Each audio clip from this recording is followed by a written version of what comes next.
I am sitting here looking at a satellite image that has been circulating among American military analysts for the past 72 hours, and I need you to look at it with me because what it shows is not a fleet of aircraft carriers. It is not a missile battery. It is not a hypersonic weapon system or a drone swarm. What it shows is 16 small shapes on the floor of the Persian Gulf, 16 vessels, each roughly 29 minutes long, resting silently on the seabed of the Strait of Hormuz.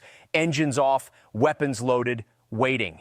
That image, 16 Iranian Ghadir-class submarines invisible to American sonar, undetectable by satellite, armed with torpedoes and naval mines, is what American military analysts are now describing as the single most dangerous threat facing U.S. naval forces in the entire theater. Not the ballistic missiles, not the drone swarms, not the shore-launched cruise missiles, the submarines nobody can find. In the next 20 minutes, I am going to walk you through exactly why this situation is far more dangerous than any official briefing will tell you. Why the most powerful Navy in human history cannot do the one thing it was built to do. And why the consequences of what is happening right now in the Strait of Hormuz are already showing up in your gas tank, your heating bill, and the freight costs embedded in almost everything you buy. This is Daily Brief. Subscribe now if you have not already, because what we are about to cover is being actively analyzed by American military experts and confirmed by Western intelligence sources. This is not speculation. Hit that subscribe button and turn on notifications. You are going to want every update on this one. Let's start with the geography, because the geography is the foundation of everything.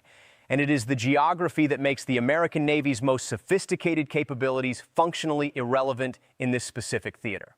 The Strait of Hormuz is 54 kilometers wide at its narrowest point, but the navigable shipping channels, the actual lanes through which oil tankers and commercial vessels can safely transit, are only 3 kilometers wide.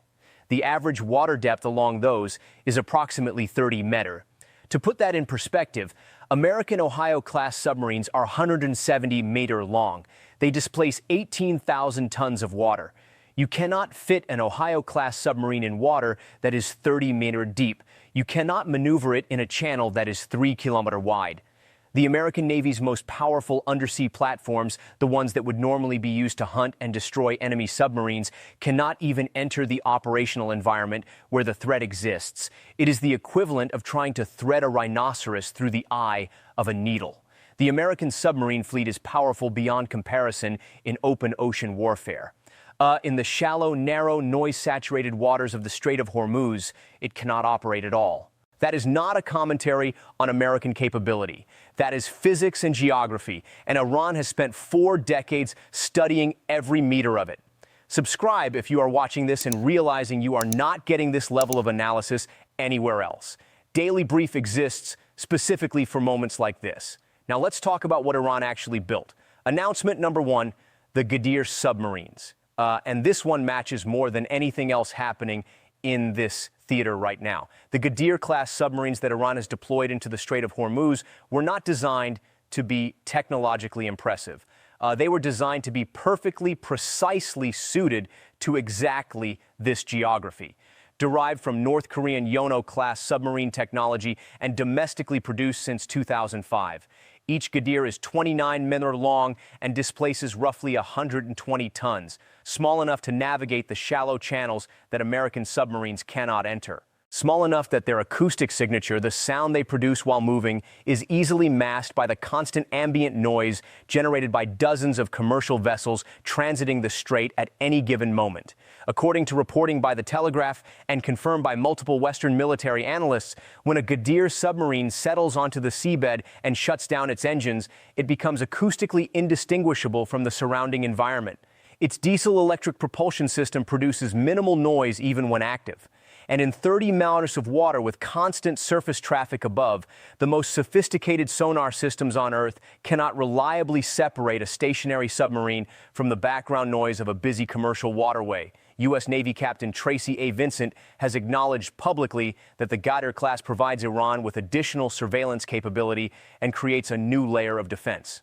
Commander Daniel Dolan described the submarines as, and I am quoting him directly here, well designed for guerrilla warfare, ambushes, and anti-access area denial operations. Iran currently operates between 20 and 23 of these submarines. That number matters. You can potentially overwhelm adversary anti-submarine warfare resources through volume even before factoring in the geography that makes each individual submarine so difficult to find. The U.S. Defense Intelligence Agency estimated as of 2019 that Iran possesses over 5,000 naval mines capable of rapid deployment via high-speed boats. Add the Ghadir fleet and you are looking at a layered mine warfare capability that covers the strait from multiple vectors simultaneously. Former Iranian commander Rear Admiral Hussein Qadi said this about the Ghadir-class, that it can do what the German U-boat did during World War II. That is not propaganda. That is a precise operational analogy. The U-boat did not destroy the Allied navies. They nearly strangled the supply lines that kept the Allied war effort alive. The Ghadir submarines are designed to do exactly the same thing to the global energy economy. Received. That is announcement number one. Announcement number two, the mines are already in the water. This is the part the Pentagon has confirmed. Not planning to confirm, confirmed. At least a dozen naval mines have already been deployed in the Strait of Hormuz. 12 mines whose locations are unknown, whose triggering mechanisms vary, whose specific targeting profiles are undisclosed. Wait, stop. Read that again. Iran's naval mine arsenal, accumulated over decades of quiet procurement and domestic development, includes magnetic mines triggered by the metallic signature of a passing hull, acoustic mines triggered by the sound profile of specific vessel types, pressure mines triggered by the hydrodynamic displacement of a passing ship, and most critically, intelligent mines, the Mahan and Mahan variants that can be programmed to distinguish between military vessels and commercial tankers, selectively detonating against warships while allowing civilian shipping to pass. That last capability deserves special attention because of what it means operationally. Iran can seed a minefield that specifically targets American warships while leaving commercial shipping relatively safe.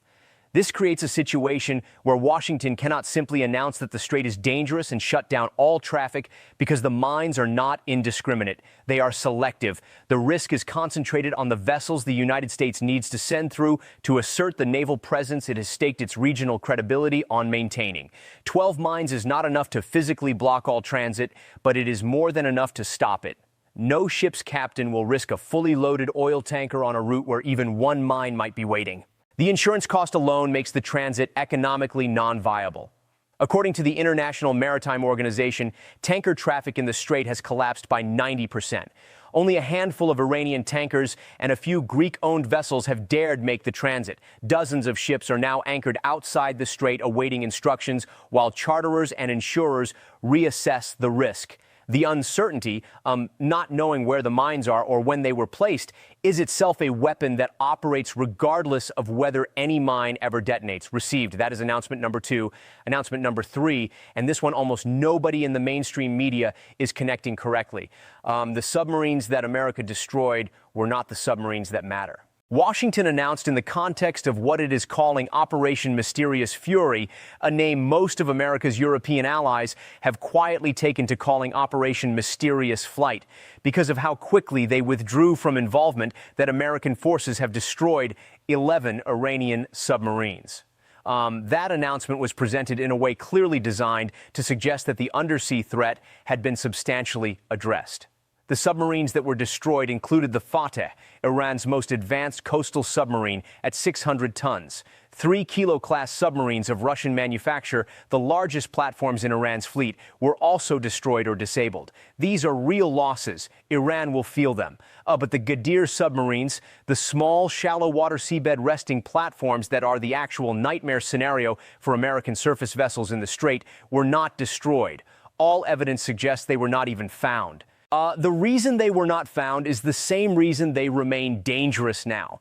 They cannot be located using the sonar systems and surveillance platforms that American forces have available in this theater. You can destroy what you can find. You cannot destroy what you cannot detect. The submarines that were destroyed were the ones that American systems were capable of locating. The larger, deeper diving, noisier platforms that operate in water where American sonar works. The Ghadirs were left behind because they could not be found. That is not a partial victory. That is the operational equivalent of searching a building for intruders, finding and removing the ones in the corridors and the lobby, and then declaring the building cleared, while the intruders in the sealed basement sit exactly where they were, undisturbed, watching, received. That is announcement number 3. Now let's talk about what is really happening behind the headlines, because there are 2 stories playing out simultaneously, and the mainstream media is only covering one of them. The first story is the one you see: American airstrikes, Iranian missile responses, diplomatic statements, official press conferences, the performative theater of great power competition. The second story is the one that actually determines the outcome, and it is playing out 30 kilometers below the surface of a narrow waterway between Iran and Oman. Here is what American planners did not fully anticipate. The Ghadir submarines are stationed at Bandar Abbas. That base sits directly adjacent to the Strait of Hormuz. Deployment time from base to operational position hours, not days. This means the submarines can be continuously rotated, fresh crews, fresh weapons loads, fresh mine stocks at a pace that American anti-submarine warfare assets cannot match with continuous monitoring. By the time a U.S. maritime patrol aircraft completes one search sweep of the strait, the underwater picture may have already changed. New submarines may have moved in. Old positions may have been abandoned. The seabed the sonar mapped an hour ago may not reflect the seabed that exists right now. As reported by Defense Security Asia, Iran's basing infrastructure, centered on Bandar Abbas, enables rapid forward deployment, reducing transit times and maximizing operational duration within the Gulf's confined maritime environment, thereby compressing adversary response windows during any crisis. Former Royal Navy submarine commander Ryan Ramsey, someone who has actually operated submarines in the Persian Gulf, put it precisely. He stated that having operated submarines in the Gulf region, Iranian submarine forces must be taken seriously.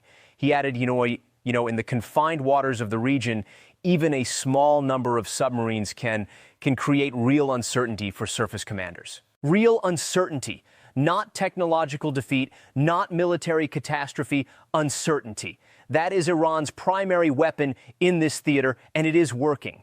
Now, let's talk about the European dimension, because the refusal of America's NATO allies to contribute their minesweeping and anti-submarine assets reveals how isolated Washington's position has genuinely become. Germany, France, the United Kingdom, Italy, and Spain have all declined to participate in any naval operation aimed at reopening the Strait of Hormuz. The German defense minister stated publicly that Europe will not send its frigates into the strait to do what the powerful American Navy apparently cannot do for itself. That statement contains a level of diplomatic bluntness that is almost without precedent from a NATO ally commenting on American military capacity. Trump responded by calling his European allies cowards. This has not notably changed their position. The practical significance of the European refusal goes beyond the symbolic. American naval doctrine for dealing with naval mine threats relies heavily on specialized mine-sweeping vessels, platforms designed specifically to detect and neutralize mines without triggering them. The United States has some of these vessels, but not in sufficient numbers or in optimal configurations for the specific shallow water environment of the Hormuz shipping lanes. European navies, particularly the UK and Germany, have mine-sweeping and mine countermeasure cap abilities that would be directly relevant in this theater. Without them, the American ability to clear the mines that the Ghadir submarines have already deployed is significantly constrained. The European refusal is not cowardice in any meaningful military sense. It is a rational assessment that deploying naval assets into a confined waterway where Iranian mines, submarines, shore-launched missiles, and drone attacks can converge simultaneously is a mission whose risk profile exceeds any realistic political benefit. Think about what the German defense minister's statement is actually saying. The world's most powerful navy cannot clear the mines it is asking European frigates to help clear. If the task were achievable at acceptable risk, the United States would not need European help to do it. The request for help is itself the admission. If this analysis is landing differently than what you have been hearing elsewhere, that is exactly why Daily Brief exists. Like this video, share it with people who are trying to understand what is actually happening, and leave a comment below. I want to know what angle you think is being most underreported in this conflict. Let us now examine the strategic logic Iran is applying, because understanding that logic explains why the situation is unlikely to resolve quickly, regardless of what Washington does next. Iran did not design its Hormuz strategy to win a naval battle. It designed it to make the cost of operating in the strait so high, so unpredictable, and so psychologically demoralizing that the rational choice for any commercial operator becomes avoidance. The calculus here is precise. From a cost exchange perspective, as cited by Reuters, the loss of a Ghadir submarine, which costs a fraction of the platforms it threatens, is considered acceptable if it can disrupt an oil tanker worth 60 to 100 million. Iran does not need to sink a carrier strike group to achieve its strategic objectives. It needs to maintain sufficient uncertainty, enough mines, enough submerged submarines at unknown locations, enough shore-launched missile capability that the insurance cost of transit makes the route commercially non-viable for shipping operators who are not compelled by military necessity to use it. This is the Thermopylae parallel that keeps appearing in serious analysis of this conflict. The ancient battle where a small force of Spartans held a narrow pass against an enormous Persian army, turning geographic constraint into a force multiplier that negated the numerical superiority of the attacker. It is not an accident of metaphor. It is an accurate structural analogy. The Strait of Hormuz is a geographic choke point where the principles that made Thermopylae strategically significant apply directly.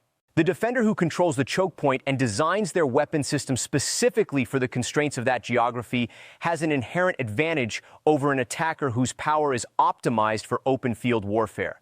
Iran designed its naval strategy for the strait the way the Spartans designed their tactics for the pass, not to win a battle of equal armies in open water, to make the specific environment of the strait so lethal, so unpredictable, and so costly that the attacker's rational choice becomes withdrawal rather than continued engagement. Now, here is the part that nobody wants to say out loud, but the Daily Brief is going to say clearly this strategy is working. The International Maritime Organization has documented 17 separate incidents against commercial vessels in the strait in just the first 16 days of March. At least 11 mariners have been killed or reported missing. These are not projections. This is the current operational reality of what the Ghadir submarines and deployed mines have already accomplished. Brent crude has exceeded $18 per barrel. American motorists in parts of the country are paying prices at the pump that have nearly doubled since this conflict began, from $4.20 per gallon to over $7 in some markets within weeks. Every dollar that oil climbs above its pre-conflict baseline represents a direct transfer of economic leverage from Washington to Tehran, not through diplomacy, not through military confrontation, through 29 men submarines sitting silently on the seabed. During 2023 through 2025, according to the U.S. Energy Information Administration, approximately 20% of the world's liquefied natural gas and 25% of seaborne oil trade pass through the strait annually.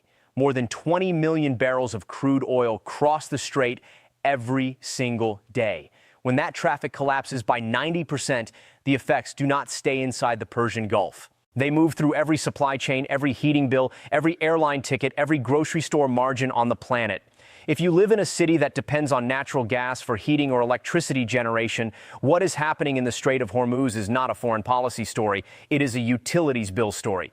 If you own a vehicle or rely on freight transportation, it is a gas price story. If you operate a business with any logistics component, it is a cost of goods story. The submarines nobody can find have already reached into your life, whether you know it or not. There is a genuine strategic constraint on Iran's side that requires honest acknowledgement. Presenting only one side of a complex strategic picture is the kind of analysis we criticize in other outlets, and Daily Brief is not going to do that. Iran cannot mine the strait into complete impassability without damaging its own interests. Iran exports oil. That oil has to move through the same waterway where the mines are being deployed. Completely blocked, Strait of Hormuz does not just harm American naval operations and Western energy supply chains. It cuts off Iran's own primary revenue source at a moment when the Iranian economy is already under severe pressure from years of sanctions and the added strain of the current conflict. This is why Trump's decision to lift Iranian oil export sanctions, a decision that appeared paradoxical given that he simultaneously described Iran as an existential adversary, actually has a strategic logic behind it. By lifting those sanctions, Washington created a financial incentive for Iran to keep the strait at least operational rather than mining it completely. If the market for Iranian crude is open, Iran has a reason to maintain some level of shipping viability through the strait rather than closing it entirely. It is a financial lever designed to limit the escalation of the mining campaign without requiring military force to achieve that limitation. Whether that lever is working is a different question. The mines that are already deployed, the submarine positions that remain unknown, and the continued collapse of commercial insurance coverage for Hormuz transit suggest that the partial opening Trump's sanction relief was designed to purchase has not materialized in any operationally meaningful form. The strait is effectively closed for Western commercial shipping, regardless of what the formal sanction status of Iranian oil says on paper. So, where does this leave us? Let me give you two clear paths because there is no honest middle ground here. Path 1. The negotiated window. The financial pressure on both Iran and Washington creates a genuine incentive for a back-channel agreement.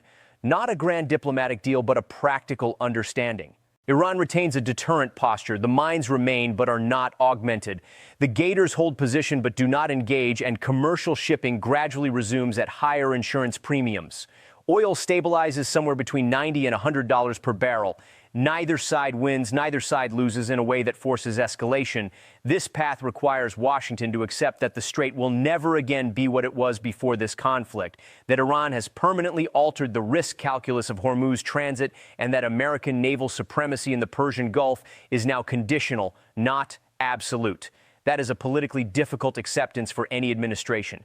But it is the version of this story that does not end with additional flags draped over coffins. Path to the spiral, Washington facing domestic political pressure from $7 per gallon gasoline and a $100 billion emergency appropriation that has no visible endpoint escalates. The B-52s are already flying. The nuclear question that nobody wants to name remains in the room. If Iran interprets continued American military pressure as an existential threat rather than a coercive negotiating tactic, the gators activate. Not all of them, not all at once, but one minefield expansion, one torpedo against a commercial vessel, one incident that the world's television cameras capture, and the insurance markets close permanently, not temporarily. At that point, the economic damage becomes generational, not cyclical, and the $100 billion emergency appropriation becomes the down payment on something that makes every other recent American military commitment look small. I think we are closer to path 1 than the headlines suggest. The financial incentives for de-escalation are real on both sides. Iran needs oil revenue. America needs a pump price that does not cost the party in power every swing state in the next election cycle. But I thought we were on the path to a deal 3 days before the last major escalation. And then something happened that nobody had modeled. That is the nature of this conflict now. The uncertainty is not just operational, it is political, it is economic, it is structural. The Ghadir submarines did not create that uncertainty, they just made it impossible to ignore. And somewhere on the floor of the Strait of Hormuz right now, between 10 and 20 small submarines are resting silently on the seabed. Engines off, mines ready, waiting for the next vessel to pass above them. The most powerful navy in history cannot find them. The most advanced sonar systems on Earth cannot locate them. The allies who might help have gone home. The financial markets that price risk are still trying to decide whether this is temporary disruption or permanent realignment. And the ship captains who know these waters better than any analyst are all looking at the same insurance rate and making the same decision. Wait, here are the questions I want you to take away from this analysis, because these are the ones that will determine what the next chapter looks like. Can the United States accept version of Hormuz security where the strait remains open but American naval dominance within it is conditional? Where Iran retains an underwater deterrent that American technology cannot neutralize? Or does accepting that condition represent the kind of strategic concession that changes how every other regional actor in the Middle East, from Riyadh to Tel Aviv, calculates its own security arrangements? And the harder question underneath that one, when the Ghadir submarines were designed using North Korean technology, when Iran's mine arsenal was built through decades of sanction procurement, when an economy under maximum pressure still found the resources to field 20 submarines perfectly optimized for the one waterway that matters most to the global energy economy, what does that tell us about the limits of economic coercion as a foreign policy instrument? Those are not rhetorical questions. They are the actual strategic questions that the next phase of this conflict is going to answer, whether we are ready for them or not.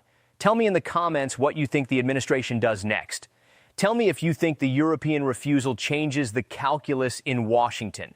Tell me if you are already feeling this in your energy bills, because I am reading every single one. We will keep tracking every development in the air, at sea, in the financial markets, and in the political capitals where the decisions that will determine what happens next are being made.